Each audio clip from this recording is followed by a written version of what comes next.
আমরা এবার ভালোবাসা দিয়ে, সহমর্মিতা দিয়ে, সহযোগিতা দিয়ে এবার এই শেরপুরের সকল মানুষের দুঃখ কষ্ট লাঘব করবো ইনশাআল্লাহ। এবং এই ক্ষেত্রে আমি আবারও বলছি, আমি একা নই, আমাদের সমস্ত বোন, সমস্ত ভাইদের নিয়ে এই সমস্যা সমাধানে আমরা নিয়োজিত থাকব। যদিও আপনারা অনেকেই জানছেন ইতিমধ্যে যে দেশে সরকার গঠন করেছে বিএনপি, হোক, সমস্যা নাই। আমাদের এই শেরপুরে আমরা ভিন্ন নজির সৃষ্টি করবো ইনশাআল্লাহ। কারোর সাথে আমার বিভেদ নাই, কারোর সাথে আমার দ্বন্দ্ব নাই, কারোর সাথে আমার মারামারি করতে চাচ্ছি না। হিংসা, বিদ্বেষ, দলাদলি, মামলাবাজি, এই সব কিছুর এগেনস্টে আমরা সুষ্ঠু শান্তির পরিবেশ আমরা কায়েম করতে চাচ্ছি ইনশাআল্লাহ। অনেক কাজ বাকি আমাদের, অনেক সংকট। আমাদের সন্তানেরা আমাদের ভালো শিক্ষা প্রতিষ্ঠান পায় না, পড়ালেখার দূর দূরান্তে যে পড়তে চায়, টাকা পয়সার অভাবে পড়তে পারে না, এখানেই সেই রকম শিক্ষা প্রতিষ্ঠান আমাদের লাগবে।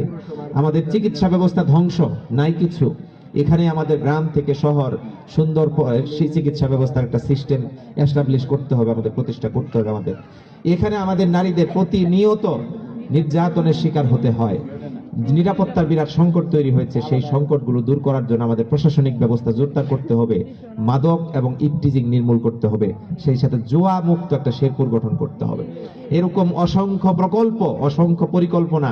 আমাদের অসংখ্য মেয়েরা কর্মহীন, গৃহে বসে থাকে, কোনো কাজ নাই, তাদের জন্য বিকল্প আমরা যদি কুটির শিল্পের, ক্ষুদ্র ক্ষুদ্র কুটির শিল্প প্রতিষ্ঠান আমরা গড়ে তুলতে পারি, সেইগুলো হবে আমাদের জন্য, আমাদের এই ময়দানকে, এই শেরপুরকে গড়ে তোলার মূল হাতিয়ার।